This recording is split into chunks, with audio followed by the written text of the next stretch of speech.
2026-এ যদি পরিবর্তন না হয়, বাংলার মানুষ যদি এখনো ঘুমিয়ে থাকে, 2026 থেকে এই জনবিন্যাস বদলে যাওয়া, ভারত থেকে বিচ্ছিন্ন হওয়া যে প্রক্রিয়া চলছে, এটা বহু গুণ দ্রুত হয়ে যাবে। তাহলে 2027-28-এর মধ্যে এই পশ্চিমবঙ্গের একটা অংশ ভারত থেকে বিচ্ছিন্ন হয়ে যাবে। এটাকে যদি আটকাতে না পারা যায়, হিন্দু সনাতনী ছেড়ে দাও, ভারতবর্ষের রাষ্ট্রীয় সুরক্ষা বিপন্ন হয়ে যাবে। সেটা ভারতবর্ষের প্রধানমন্ত্রী বুঝতে পেরেছেন। 2026-এ যদি পরিবর্তন না হয়, বাংলার মানুষ যদি এখনো ঘুমিয়ে থাকে, 2026 থেকে এই জনবিন্যাস বদলে যাওয়া, ভারত থেকে বিচ্ছিন্ন হওয়া যে প্রক্রিয়া চলছে, এটা বহু গুণ দ্রুত হয়ে যাবে। বাংলা সত্যি সত্যি একটা সাংঘাতিক কিন্তু বিপদের মধ্যে রয়েছে, যেটা আমরা বারবার বলে আসছি। তোমাদের চ্যানেলে তোমরাই বলছো, আর কোন চ্যানেলে এই জিনিস দেখানো হয় না।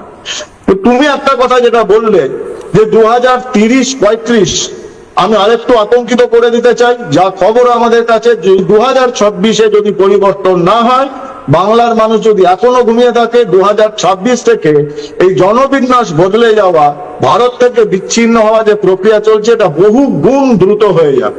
এবং আমি তোমাকে বলছি, টিভি চ্যানেলে 2027-28-এর মধ্যে এই পশ্চিমবঙ্গের একটা অংশ ভারত থেকে বিচ্ছিন্ন হয়ে যাবে। এটাকে যদি আটকাতে না পারা যায়, হিন্দু সনাতনী ছেড়ে দাও, ভারতবর্ষের রাষ্ট্রীয় সুরক্ষা বিপন্ন হয়ে যাবে।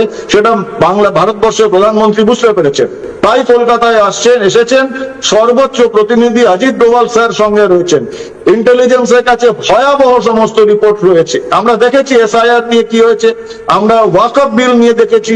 বারবার বলেছি, সিদ্দিকুল্লাহ চৌধুরীর মতো একজন মন্ত্রী যে বলেছিলেন 50 জায়গায় 2000 করে ছেলে বসিয়ে কলকাতা অচল করে দেবো, আমি আবার বলছি ওটা আন্ডারস্টেটমেন্ট।